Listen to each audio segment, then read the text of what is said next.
Hi everyone, welcome to my channel medical college dropout. तो आप लोगों की तैयारी कैसी चल रही है नीट 2024 की? टाइम बहुत ही कम बची है, तो प्लीज़ आप लोग जो है एनसीईआरटी को बायो के लिए 100% रिवीजन करें। ओनली बायो को, मतलब जितना ज़्यादा से ज़्यादा टाइम हो सकता है आप बायो को जो रिवाइज करते रहे एनसीईआरटी बुक से। और ऑर्गेनिक एंड इनऑर्गेनिक के लिए भी ओनली एंड ओनली एनसीईआरटी को पढ़े। और आपने यदि नोट्स बनाया है उसे नोट्स को रिवीजन करते रहे। ये 3 सेक्शन तो मैं बता सकता हूँ एनसीईआरटी से ही आएगा। और आप लोग जितना ज़्यादा से ज़्यादा हो सकता है रिवाइज करते रहे। और मैं भी जो है, मैं इससे हर चैप्टर में जो क्वेश्चन प्रोबेबल हो आएगा मैं वो क्वेश्चन बताता जा रहा हूँ। सोचिए इतना क्लिप्स करके मैं कंसाइज वे में मैं बताता जा रहा हूँ, ये क्वेश्चन आएगा। इसलिए आप लोग इसे ज़्यादा से ज़्यादा बार देखते रहें। और एक चीज़ मैं आप लोगों से कंप्लेन करना चाह रहा हूँ, जो कि आप लोग चैनल को सब्सक्राइब नहीं कर रहे हैं और कमेंट नहीं कर रहे हैं जो कि आपको वीडियो कैसा लग रहा है। इसलिए प्लीज़ ज़रूर ऐसा करें। चलिए अपना वीडियो स्टार्ट करते हैं। आज के लेक्चर में हम लोग सबसे पहले पढ़ेंगे रिप्रोडक्टिव हेल्थ। इसमें जो पढ़ने का है बस वही पढ़ाऊंगा और सब चीज़ मैं काट दूंगा। जहां से क्वेश्चन आते हैं बस वही बताऊंगा। रिप्रोडक्टिव हेल्थ में जो है ये फर्स्ट पेज जो है इसमें कुछ नहीं पढ़ने का है। फर्स्ट पेज जो है,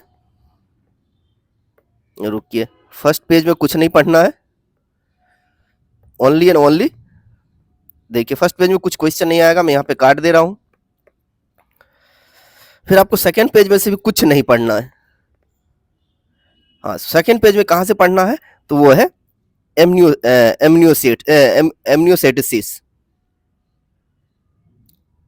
एमनियोसेंटेसिस, सॉरी। तो एमनियोसेंटोसिस जो है, in amniocentesis some of the amniotic fluid of the developing foetus is taken to analyse the foetal cells and dissolve substance. यहाँ पे क्या दिया हुआ है, in amniocentesis some of the amniotic fluids of the developing fetus is taken to analyze the fetal cells and dissolve substance। जो कि amniocentesis में क्या होता है, एमनियोटिक फ्लूइड लेते हैं, उसके बाद हम लोग उसे एनालाइज करते हैं। जो कि उसका करने का पर्पस क्या होता है, जो कि बच्चे ये यूटेरस में जो बच्चे जो रहते हैं उसके अंदर कोई तो ऐसा डिफेक्ट तो नहीं है, उसके बारे में जानने का मेन पर्पस यही था।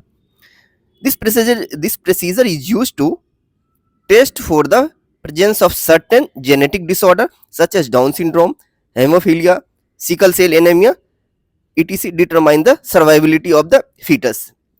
एमनियोसेंटोसिस का पर्पस बस इतना था, जो कि एमनियोटिक फ्लूइड लेते हैं उसे टेस्ट करेंगे, क्या बच्चे के अंदर कोई जेनेटिक डिजीज तो नहीं है जिसे वो इनक्योरेबल है, उसे सही नहीं किया जा सकता, इस वजह से वो एमनियोसेंटोसिस किया जाता था।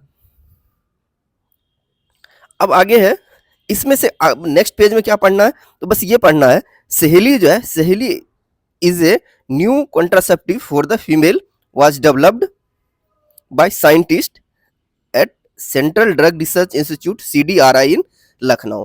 एक क्वेश्चन यहाँ से आपको मिलेगा और एक क्वेश्चन आपको यहाँ से मिलेगा, एमनियोसेंटोसिस किस लिए यूज होता है। अब देखिए सहेली जो है, सहेली यह एक नॉन स्टेरॉइडल पिल है। सहेली, इसके बारे में आगे लिखा हुआ है एनसीईआरटी बुक में ही, मैं यहाँ पे बता दे रहा हूँ। जो आपसे क्वेश्चन पूछा जाएगा, यह एक नॉन स्टेरॉइडल पिल है, नॉन स्टेरॉइडल वीकली पिल है, एंड इट कंटेन प्रोजेस्टेरॉन।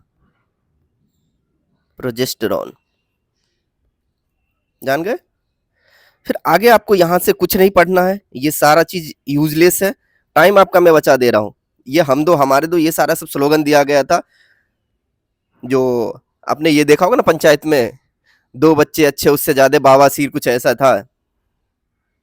हाँ, अब आगे क्या है, अब आपका जो क्वेश्चन है यहां से आएगा। हाँ, ये था स्लोगन, 2 बच्चे मीठा खीर उससे ज्यादा बवासीर। तो ये सब सारा स्लोगन दिया गया था। अब यहां से जो क्वेश्चन आपका जो आएगा एग्जाम में, यहां से 100% क्वेश्चन आने का चांस है। An ideal contraceptive pill, contraceptives should be user friendly, easily available, effective, reversible with no or least side effect। जो भी कॉन्ट्रासेप्टिव यूज करते हैं प्रेगनेंसी को रोकने के लिए, वो तो सबसे पहले फ्रेंडली होना चाहिए, आसानी से यूज किया जा सकता है। ऐसा नहीं अभी यूज करना है वो कॉन्ट्रासेप्टिव, उसके लिए हमेशा डॉक्टर के पास जाना है। इजिली अवेलेबल हो, मतलब आसानी से जहां जरूरत पड़े वहां अवेलेबल हो जाए। ऐसा नहीं जो कि जब भी खरीदना हो बहुत ज्यादा दूरी हो खरीदने के लिए। इफेक्टिव हो, ऐसा ना हो जो कि वो इफेक्टिव चांस होने का कम हो, वो जैसे कुछ ऐसे कॉन्ट्रासेप्टिव होते हैं जो इसकी एफिशिएंसी कम होती है। फिर है reversible with no early side effect. It should be it also should in no way interfere with sexual drive, और इंटरकोर्स के टाइम में वो इफेक्ट ना करे, हैम्पर ना करे, वो भी फ्रेंडली होना चाहिए। डिजायर एंड और the sexual act of the user. A wide range of contraceptive method, contraceptive method बहुत तरह के हैं, are presently available which could be broadly grouped into the following categories, namely देखिए कॉन्ट्रासेप्टिव मेथड जो है लगभग 6 से 7 तरह के दिए गए हैं। हम लोग इस 7 के बारे में डिटेल में देखेंगे। सबसे पहला क्या है, नेचुरल और ट्रेडिशनल। दूसरा क्या है, बेरियर मेथड। तीसरा क्या है, आईयूडी इंट्रायूटेनाइन डिवाइस। फोर्थ क्या है, ओरल कॉन्ट्रासेप्टिव। पांचवा क्या है, इंजेक्शन। और छठा क्या है, इम्प्लांट्स। और सातवां क्या है, सर्जिकल मेथड। सर्जिकल मेथड में वेसेक्टमी, टोवेक्टमी वगैरह जो पढ़ते हैं वो, तो हम लोग इस 7 के बारे में डिटेल में देखते हैं। तो सबसे पहला हम लोग देखेंगे नेचुरल मेथड के बारे में। नेचुरल मेथड क्या होता है, natural method work on the principle of avoiding chance of the ovum and sperm meeting. यहाँ पे एक क्वेश्चन आपका मिलेगा जो कि नेचुरल मेथड में क्या होता है, जो कि अल्टीमेटली इतना ही पर्पस है भैया, ये जो है स्पर्म जो है और ओवम, इस दोनों को मिलने से बचा लो, तब तो कुछ नहीं होगा। यदि मिल गए दोनों तब तो समझ सकते हैं क्या हो सकता है। फिर क्या है, periodic absence is one of the such method in which the couple avoid और abstain from coitus from day 10 to 17 of the menstrual cycle when ovulation could be expected।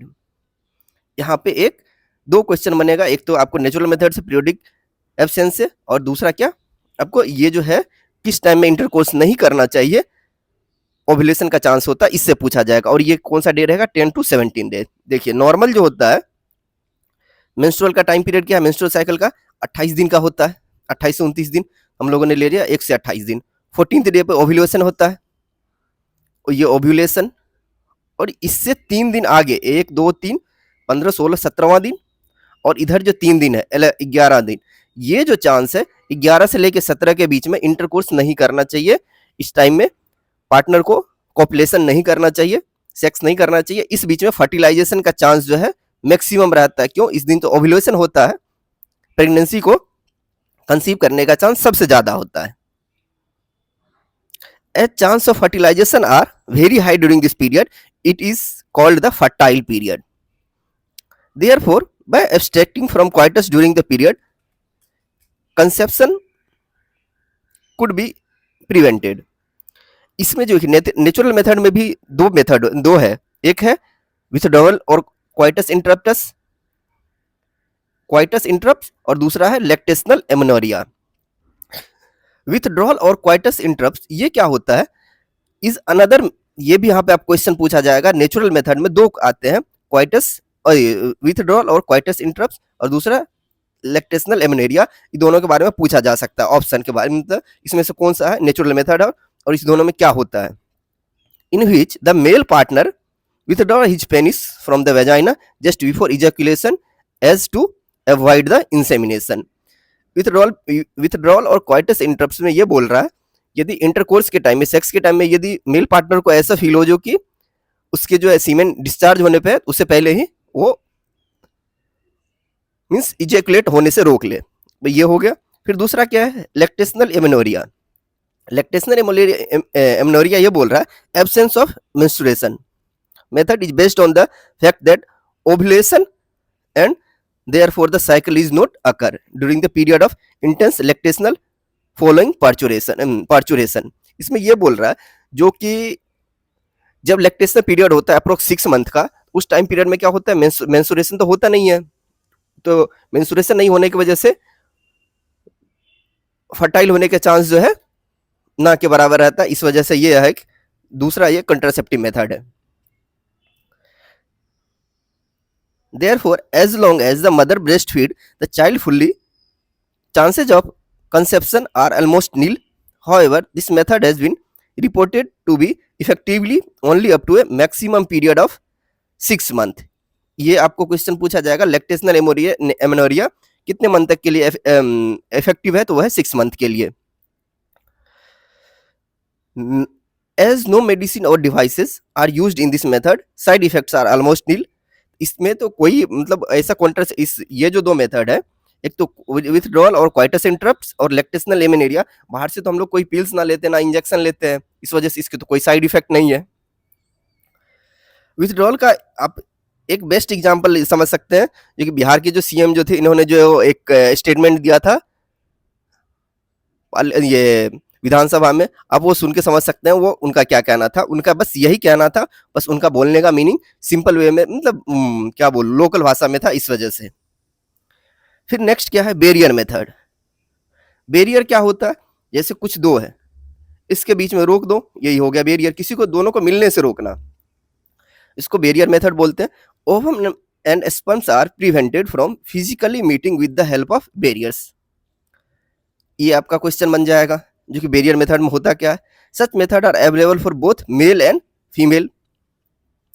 इसके अंदर पहला क्या आता है, condoms are berries are barriers made of thin rubber और latex sheath that are used to cover the penis in the male or vagina or cervix in the female just before coitus, so that the ejaculated semen would not enter into the female reproductive tract.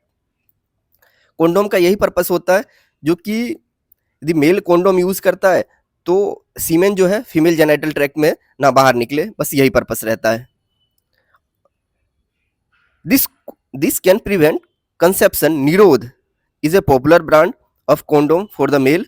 ये तो पहले के time, ये question में आया हुआ है, इसलिए मैं यहाँ पे क्वेश्चन मार्क कर रहा हूँ। निरोध के बारे में पूछा गया, ये तो पहले के टाइम में ऐसा चलता था, अब तो बहुत सारे ऐसे हैं। Use of condom has increase the recently years due to its additional benefits of protecting the user from contracting STIs and AIDS. ये ओनली जो ऐसा नहीं है जो कि कॉन्ट्रासेप्शन का ही काम करता है कॉन्डोम, ये दो और एक्स्ट्रा काम करते हैं। ये जो है सेक्सुअली ट्रांसमिटेड डिजीज, इन सब चीजों से बचाता है। Both the male and the female condoms are disposable, can be self inserted and thereby gives privacy to the user. ये यूजर फ्रेंडली होता है, पर्सन को यूज करने के लिए ऐसा नहीं है किसी से ट्रेनिंग लेना पड़ता है या किसी डॉक्टर के पास जाना पड़ता है, यूजर फ्रेंडली होता है। फिर दूसरा क्या है, कॉन्डोम के बारे में हम लोगों ने देख लिया। फिर नेक्स्ट है diaphragm, cervical cap and vault are also barrier made of rubber that are inserted into the female reproductive tract to cover the cervix during coitus. एक क्वेश्चन आपका यहां से बनेगा, जो कि फीमेल रिप्रोडक्टिव ट्रैक्ट में जो बैरियर मेथड यूज होता है वो कौन कौन से है, diaphragm, cervical cap and vault. ये तीनों जो है बैरियर मेथड जो है inserted into the female reproductive tract में यूज होता है। They prevent conception by blocking the entry of sperm through the cervix. They are reusable. फिर आपका नेक्स्ट क्वेश्चन यहां से बनेगा, spermicidal creams, jellies and foams are usually used along with these barriers to increase the conceptive efficiency. इसके साथ जो होते हैं ये जो डायफ्राम्स, सर्वाइकल क्या है, वॉल्ट, ये तीनों के साथ जो है स्पर्मिसाइडल जेलीज वगैरह कुछ क्रीम्स वगैरह यूज होते हैं, जो ये क्या करते हैं, स्पर्म को कि मोटिलिटी को कम कर देता, नहीं तो स्पर्म की मोटिलिटी कम कर देगा, नहीं तो ऐसा इन्वायरमेंट बना देगा, सुटेबल नहीं होता है। फिर नेक्स्ट क्या है अपना तीसरा नंबर का, तो वो है इंट्रायूटेराइन डिवाइस, आईयूडी। ये बहुत ही इंपॉर्टेंट है क्वेश्चन, यहां से मैंने हर लाइन को बोला है, कारण है इससे हर साल क्वेश्चन आता है और आपको जरूर इस बार भी क्वेश्चन आएगा। This device are inserted by doctors और expert nurse in the uterus through vagina. These intrauterine devices are presently available as non-medicated intrauterine device. Question पूछा जाएगा, which of the following are the non-medicated intrauterine device? Answer क्या हो जाएगा, lips loop. फिर next क्या आएगा, copper releasing question पूछा जाएगा, which of the following are the intrauterine device which release copper? Copper releasing intrauterine device क्या होगा, copper T, copper 7 and Multiload 365। Copper वाले नाम से तो कॉपर से देख सकते हैं, एक जो है मल्टीलोड 375 जो है ये आएगा, ये होता है। Then hormone releasing intrauterine device, तो वो कौन से होते हैं, तो प्रोजेस्टासर्ट एंड LNG 20, ये भी आपका क्वेश्चन पूछा जाएगा। And intrauterine device increase phagocytosis of the sperm with in the uterus. देखिए इंट्रायूटेराइन डिवाइस में दो काम होता है, वो क्या करता है, तो स्पर्म जो आया उसको मतलब फेगोसाइटोसिस का काम करता है, दूसरा उसके मोटिलिटी को सप्रेस कर देता है। कॉपर का क्या काम है, क्वेश्चन में ये पूछा जाएगा what is the role of the copper. तो कॉपर क्या करता है, suppress the copper ions release suppress sperm motility and the fertilising capacity of the sperm. क्या करता है, तो स्पर्म देखिए ओवम जो है और ये स्पर्म रहा, इसको एक सही टाइम पे कोऑर्डिनेशन के साथ दोनों को मिलना रहता है। ऐसा नहीं है ये धीरे धीरे चल रहा है ये यहाँ पे पहुंच गया उसके बाद फर्टिलाइजेशन होगा, ऐसा नहीं होता। ये क्या करता है, कॉपर रिलीजिंग इसके मोटिलिटी के जिस स्पीड से आता है उसके मोटिलिटी को सप्रेस कर देता है। The hormone releasing intrauterine device in adult make the uterus unsuitable for the implantation and the cervix hostile to the sperm. जो देखिए इंट्रायूटेराइन डिवाइस में तीन काम रहता है, पहला क्या करता है, फेगोसाइटोसिस, दूसरा क्या होता है, सप्रेस द मोटिलिटी, तीसरा क्या करता है, make the uterus unsuitable for the implantation. ये तीनों काम है। फिर आपको यहाँ पे एक क्वेश्चन पूछा जाएगा, intrauterine device are ideal contraceptives for the female who want to delay pregnancy और space children. It is one of the widely accepted method of the contraception in India. ये क्वेश्चन में पूछा जाएगा जो वाइडली कौन सा यूज होता है इंडिया में, तो वो होता है intrauterine device.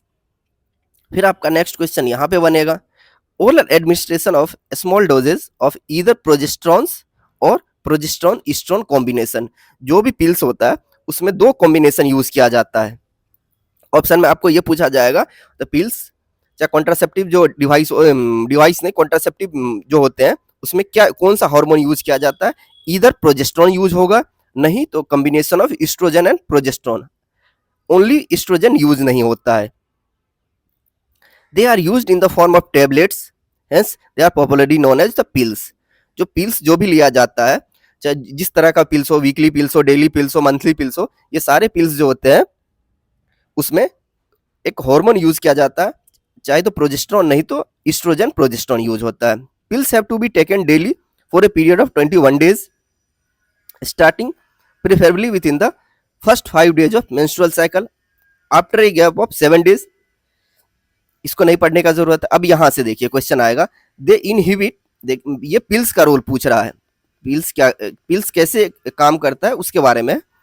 They inhibit ovulation and implantation as well as alter the quality of cervical mucus to prevent related to intro of the sperm. ये जो पिल्स लिया जाता है, पिल्स का काम क्या है, देखिए नॉर्मल जो है 14 डे पे ओव्यूलेशन यदि हो रहा है तो यहाँ पे एक ओव्यूलेशन जो होगा इसका क्या काम है पिल्स का, इस डेट को अल्टर कर देगा। यदि जब यहाँ पे ओवन एग रिलीज होगा तभी तो फर्टिलाइज होगा, एग रिलीज होने से ये टर्मिनेट करता आगे बढ़ाता है। दे इनहिबिट ओव्यूलेशन, ओव्यूलेशन को रोकता है, implantation as well as the alter the quality of cervical mucus to prevent और retard entry of sperm. Pills are very effective with lesser side effects and are well accepted by the females. Saheli, यहाँ पे एक question बनेगा सहेली के बारे में। Saheli the new oral contraceptives for the females contains in non steroidal. Question में ये पूछा जाएगा which of the following are the non steroidal pills, तो ये क्या हो जाएगा सहेली। और ये भी पूछा जाता है जो कि वीकली पिल्स कौन सा है, तो वो है Saheli. It is a once a week pills with very side effect, with very few side effects and high contraceptive values.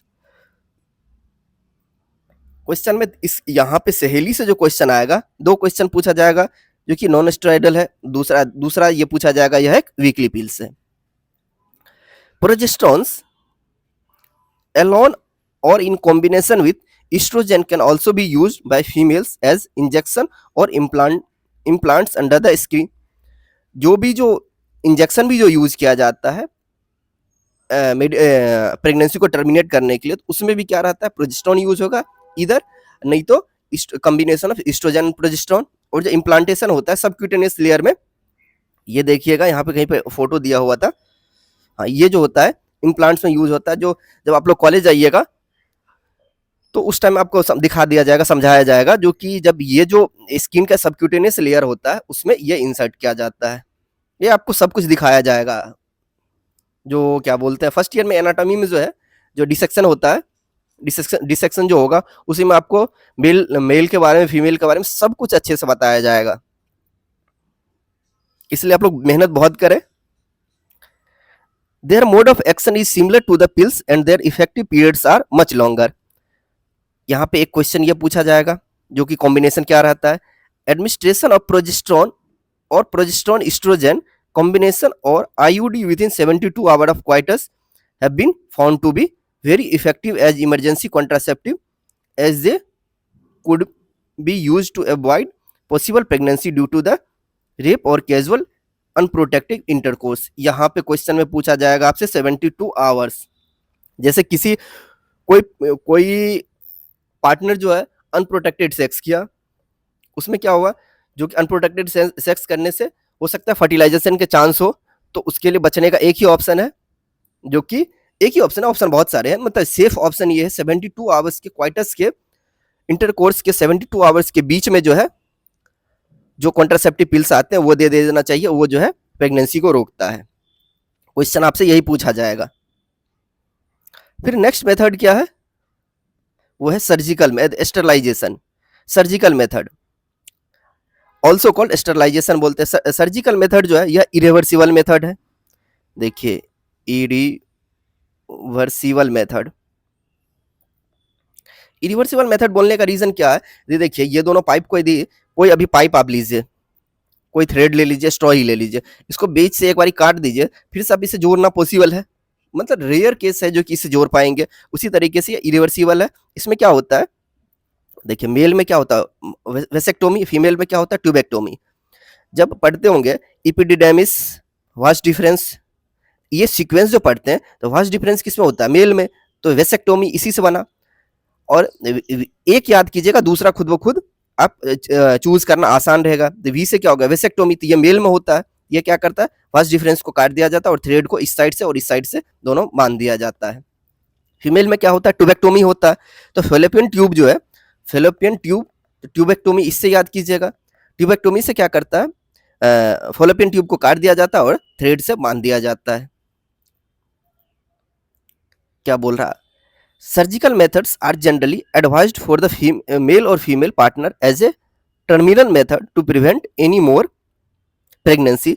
Surgical intervention blocks gamete transport and thereby prevent conception. देखिए यहाँ पे तो गैमीट बनता है, जब भी जो सीमेन discharge होता है इसके रास्ते के थ्रू यहाँ से इस तरीके से निकलता है। ये क्या होगा, जब यहीं पे हम कटिंग लगा देंगे भाई यहाँ से तो आगे निकल नहीं पाएगा, तो इस वजह से ये प्रिवेंट करता है।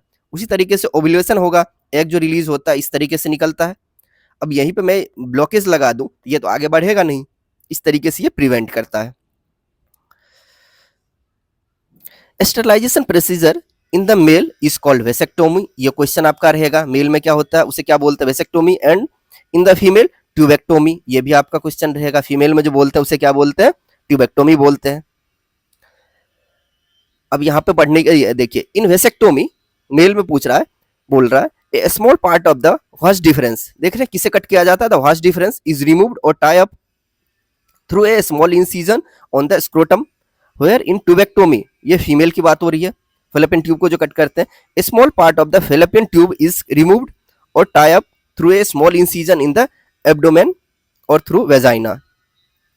These techniques are highly effective but their reversibility is very poor। ये क्वेश्चन है जो कि इरिवर्सिबल, लगभग इरिवर्सिबल है, इसके चांस ना के बराबर हो फिर से नॉर्मल प्रोसीजर में जाने में।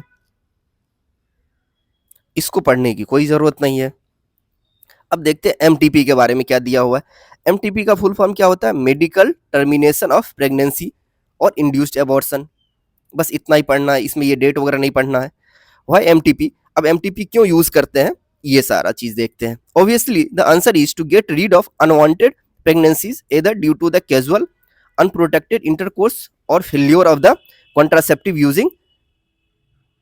ड्यूरिंग क्वाइटस और रेप्स। तो एमटीपी क्यों करते हैं, जो कि इसका पर्पस यही रहता है, यदि अनप्रोटेक्टेड सेक्स के प्रेगनेंसी आ गया उसे जो है हम लोग हटाने के लिए, यदि पेरेंट्स जो है कपल जो है उसे बियर नहीं, मतलब उसे अभी नहीं चाहते हैं तो उसके लिए यूज करते हैं। दूसरा क्या है, जो कि कॉन्ट्रासेप्टिव यदि फट गया जो अनप्रोटेक्टेड सेक्स करते हैं उस टाइम में जो है हो सकता है जो कि बैरियर मेथड जो वो फट गया, इस वजह से भी हो जाते हैं। MTP are also essential in certain cases where continuation of the pregnancy could be harmful or even fatal either to the mother or to the fetus of the baby।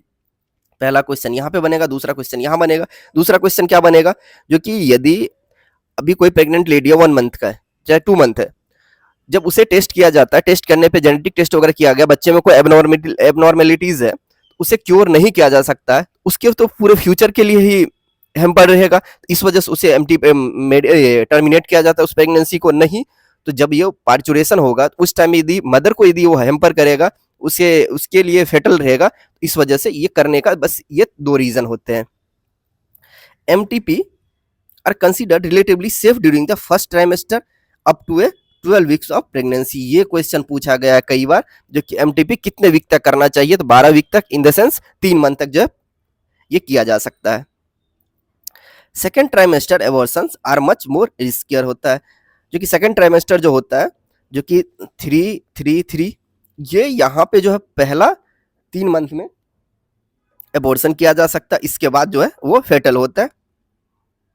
अब यहाँ पे आगे कुछ नहीं पढ़ने का जरूरत है, ये सारा चीज काम का नहीं है। फिर आगे देखिए STD, STIs, sexually transmitted infections. देखिए gonorrhoea, syphilis, genital herpes, chlamydias, genital warts, trichomoniasis, hepatitis B and of course the most discussed infections in the recent year. ये सारे जो है एसटीआई है, सेक्सुअली ट्रांसमिटेड इन्फेक्शंस है, ये याद कीजिएगा। चाहे यहाँ पे पूछा जा सकता है, नहीं तो डिजीज वाले चैप्टर में भी पूछा जा सकता है एग्जाम में। इससे पहले भी नीट में लगभग आई थिंक 2016 या 17 में आया हुआ था। कौन कौन से एसटीआईज है, तो वो है gonorrhoea, syphilis, genital herpes, chlamydias, genital warts, trichomoniasis and hepatitis B. ये सारे जो है सेक्सुअली ट्रांसमिटेड इन्फेक्शंस है। HIV leading to AIDS are some of the common STIs. Among these, HIV infections is most dangerous and discussed in the details in chapter 7 में। इसमें से भी जो भी STIs है, इसमें से 2 ऐसे हैं जो बहुत ही फेटल है, उसके सही होने के चांस ना के बराबर होते हैं। तो वो कौन कौन से? Hepatitis B and HIV can also be transmitted by sharing of injection needle. अब यहाँ पे ये बोल रहा है जो कि हेपेटाइटिस, जो भी STIs है, ये सारे मैक्सिमम सेक्सुअली इंटरकोर्स के टाइम में ये सारा चीज जो है सेक्सुअली एक्टिव होते हैं, उससे ये सारे डिजीज हो सकते हैं। अदरवाइज दूसरे 2 ऐसे डिजीज हैं जो कोई भी यदि हमारे बॉडी का फ्लूइड यदि टच होता है, जैसे ब्लड, तो यदि नीडल्स भी शेयरिंग करते हैं, चाहे कुछ भी कटिंग करते हैं, जो कि ब्लड एक दूसरे के टच में ना आए, वो इस दोनों से भी होता है, ओनली इंटरकोर्स से ही नहीं होता है। वो कौन कौन सा? हेपेटाइटिस बी एंड HIV है। Surgical instruments ETC with infected person, transfusion of blood. इस वजह से जब भी ब्लड जो नीडी पर्सन होता है या रेसिपिएंट होता है, उसे एक दूसरे का क्रॉस मैच करते हैं, जो कि उसे कोई डिजीज तो नहीं है। और from infected methods to the foetus too, except for hepatitis B, genital herpes and HIV infections, other disease are completely curable if detected early and treated properly. एक यहाँ पे आपका ये क्वेश्चन बनेगा, जो इसमें से जितने भी डिजीज थे, इसमें से ये 3 और 4 ये 3 डिजीज जो है ये क्यूरेबल नहीं है। वो कौन कौन से हैं? वो है hepatitis B, genital herpes and HIV infections. ये 3 ऐसे डिजीज है STIs जो क्यूरेबल नहीं है।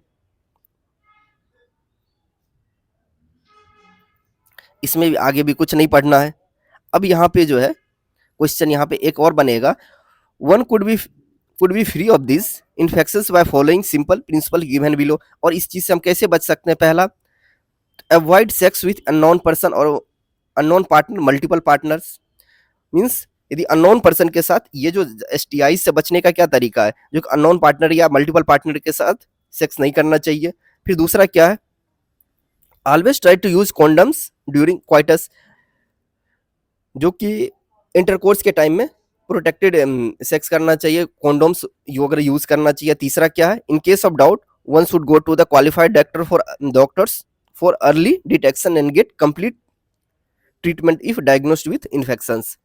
इसमें ये लास्ट में ये बोल रहा है, यदि किसी को ऐसा, मतलब कभी किसी ने अनप्रोटेक्टेड सेक्स या मल्टीपल पार्टनर रखा हो, तो जाके अपने डॉक्टर से जो है टेस्ट करवा ले ऐसा अर्ली स्टेज में ही, जो आगे फेटल ना बने। अब देखते हैं इनफर्टिलिटी के बारे में। इनफर्टिलिटी के बारे में जो है, इनफर्टिलिटी होता क्या है? इनफर्टिलिटी का मीनिंग ये होता है, a discussion on reproductive health is incomplete without the mention of the infertility. A large number of couples all over the world, including India, are infertile. They are unable to produce children in spite of unprotected sexual or cohabitation. इसमें ये बोल रहा है, आप unprotected sex करते हैं, उसके बाद भी यदि बेबी कंसीव नहीं कर पा रहे हैं, इन द सेंस आप तीर चला रहे हैं, गन फायर कर रहे हैं, उसके बाद भी यदि टारगेट तक नहीं लग रहा है, वो रिजल्ट में नहीं कन्वर्ट हो रहा, उसी को इनफर्टिलिटी बोलते हैं। तो इसके लिए क्या क्या टेक्निक्स है, आपने जो भी फायर कर रहे हैं, आपको यदि नहीं हो पा रहा है, उसके बाद इसका क्या टेक्निक्स है, वो सारे ही बताया गया है। The reason of this could be many physical, congenital disease, drugs, immunological और इवन फिजियोलॉजिकल, सॉरी साइकोलॉजिकल। इसके क्या रीजन हो सकते हैं? In India often the female is blamed for the couple being childless, but more often than not the problem lies in the male partner. Specialized health care unit, infertility clinics, ये सारे चीज पढ़ने की कोई जरूरत नहीं है। अब यहाँ पे जो है लास्ट लाइन पढ़ने का, however where such corrections are not possible, the couples could be assisted to have children through certain special techniques commonly known as assisted reproductive techniques, that is ART. Assisted, ये full form भी पूछा जा सकता है, art का क्या full form होता है? तो वो होता है असिस्टेड रिप्रोडक्टिव टेक्नोलॉजीज। फिर आपका नेक्स्ट क्वेश्चन यहाँ पे बनेगा, इन विवो फर्टिलाइजेशन क्या होता है? What is in vivo, sorry in vitro fertilisation. In vitro fertilisation का मीनिंग होता है, ये मेल है, अरे ये ऐसे, ये हो गया मेल, ये फीमेल और ये मेल, ऐसे साइन दे देते हैं, अरे सॉरी, ये फीमेल ये मेल। इन विट्रो फर्टिलाइजेशन का मीनिंग ये होता है, यहाँ से ओवम लिया जाता है और मेल से स्पर्म लिया जाता है, इस दोनों को ले लिए और बाहर में जो एक टेस्ट ट्यूब में, चाहे बाहर में लेबोरेटरी में जो होता है, इस दोनों को फर्टिलाइज करते हैं और यहाँ पे फर्टिलाइज करने, इसी को क्या बोलते हैं? इन विट्रो फर्टिलाइजेशन मीन्स यदि फर्टिलाइजेशन आउटसाइड द बॉडी, इस दोनों के बीच में तो मतलब बॉडी के अंदर में तो फर्टिलाइजेशन नहीं हुआ, बाहर में फर्टिलाइजेशन होता है, इसी को क्या बोला जाता है? In vitro fertilisation. IVF fertilisation outside the body in almost similar condition as that in the body. ऐसा जो बॉडी के लिए जितना जो फेवरेबल कंडीशन है, उसी तरीका ये कंडीशन बनाया जाता है फर्टिलाइजेशन के लिए। followed by embryo transfer, ET is one of the such methods. In this method popularly known as test tube baby program. Test tube baby का मतलब ऐसा नहीं होता बेबी जो है टेस्ट ट्यूब में होता है, या इसका मतलब ये होता है, एक टेस्ट ट्यूब मतलब एक ऐसा इन्वायरमेंट बनाया जाता है जो मतलब बॉडी के जैसा फेवरेबल कंडीशन होता है और यहाँ पे फर्टिलाइजेशन करवाया जाता है, इसलिए बोला जाता है test tube baby. Test tube baby किस में आता है? इन विट्रो फर्टिलाइजेशन में आता है। ओवा फ्रॉम द वाइफ और donor female and sperm from the husband or donor male are collected and are induced to form zygote under simulated condition in the laboratory। अभी बोला यहाँ से ओवम और स्पर्म दोनों को लेके एक सही सा जो बॉडी के लिए जो फेवरेबल कंडीशन होता है वैसा बना के तब फर्टिलाइज किया जाता है। तो यहाँ पे ये क्वेश्चन में पूछा जाएगा, द जायगोट और early embryo with up to 8 blastomeres could then be transferred into the fallopian tube, that is GIFT, zygote intrafallopian transfer, and embryo within more than 8 blastomere into the uterus, that is intrauterine transfer, to complete its further development। एक question यहाँ से पूछा जाएगा आपको, एक यहाँ से पूछा जाएगा जिप्ट क्या होता है, तो वो होता है zygote intrafallopian transfer, fallopian transfer. ये आपको फुल फॉर्म भी पूछा जा सकता है, नहीं तो ये पूछा जाएगा कितने ब्लास्टोमेयर तक में जिप्ट यूज होता है। फिर IUT होता है इंट्रा यूटेराइन ट्रांसफर, ये जो होता है 8 से ज्यादा ब्लास्टोमेयर जो होता है, उसके बाद ये जो जायगोट जो फर्टिलाइजेशन हुआ, ये 8 से ज्यादा ब्लास्टोमेयर, मान के सोचिए 16 ब्लास्टोमेयर है, उसके बाद इसे क्या किया जाता है? यूटेरस में, फीमेल के यूटेरस में ट्रांसफर किया जाता है। To complete its further development, embryo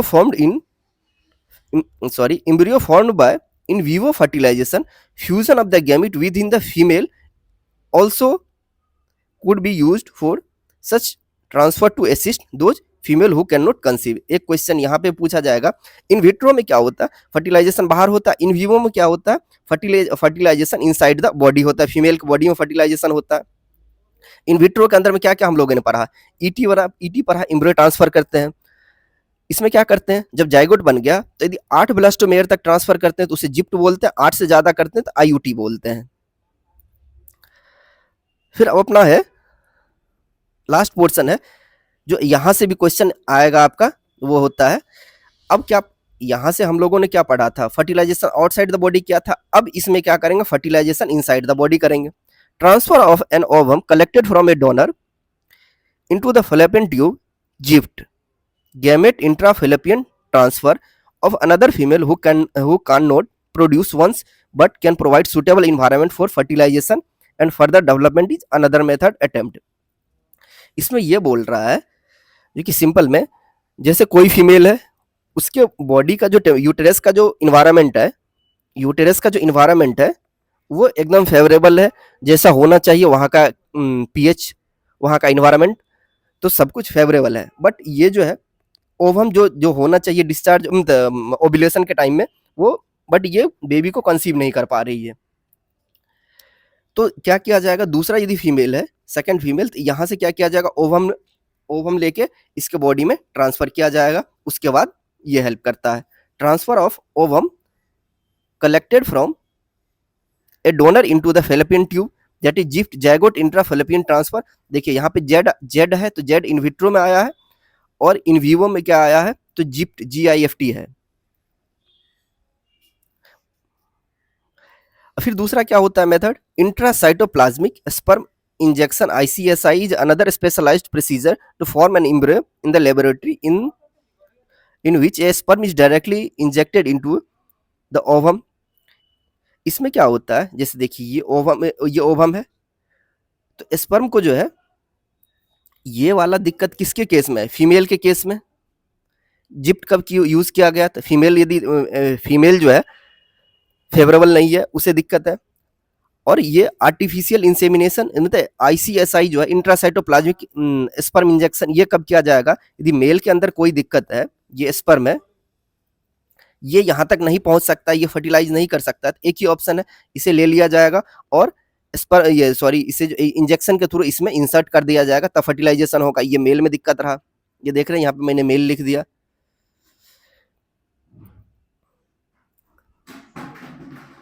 infertility case either due to inability of the male partner to inseminate the female due to very low sperm count in the ejaculation could be corrected by artificial insemination। इसमें ये बोल रहा है क्योंकि भाई वो अपना तो टारगेट पे तो हिट कर रहा है, उसके बाद क्या होता है, उसके अंदर का जो है बुलेट ही कम है। एक ऑप्शन ये हो सकता है, नहीं तो बुलेट का स्पीड कम है। इस दोनों में यही ऑप्शन है, इसे लेके जो बुलेट को यदि कम है तो जितना उसमें से उसके बाद यहाँ पे फर्टिलाइज करो, नहीं तो स्पीड कम है तो हाथ इंजेक्शन से सिरिंज से उठा के यहाँ पे तब फर्टिलाइज करवाया जाता है। आपने देखा होगा आयुष्मान खुराना का, उसमें यह बताया जाता है भाई यदि टारगेट पे भी हिट करो तो सही टारगेट पे हिट करो, उसके बाद ही होता है। तो AI किस में यूज होता है, आर्टिफिशियली इंसेमिनेशन, ये होता है मेल में होता है। Technique, in this technique the semen collected either from the husband और a healthy donor is artificially introduced either into the vagina or into the uterus, that is intrauterine insemination of the female। ये भी यहाँ पे आपको question मिलेगा, इसको पढ़ने की कोई जरूरत नहीं है। तो देख लिए, ये जो है इसमें नॉर्मल शरीर के अंदर में फर्टिलाइजेशन हो रहा है। यदि फीमेल में दिक्कत है, फीमेल में ये दिक्कत है जो उसका ओव्यूलेशन टाइम पे नहीं होता है, ओव्यूलेशन नहीं हो रहा है, मतलब ये समझिए इसके अंदर को क्या बताऊं सिंपल भाषा में, आप जैकेट पहन रहे हैं, आपका अंदर का टेम्परेचर अच्छा है,